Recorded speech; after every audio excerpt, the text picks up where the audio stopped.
pastulan. Ang pahingahan ko'y payapang batisan, hatid sa kaluluwa ay kaginhawaan sa tumpag na landas.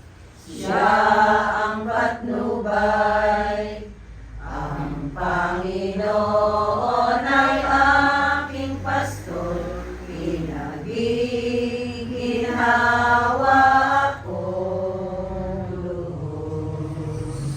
Malilim na lambak man ang dadahakin ko, wala akong sinla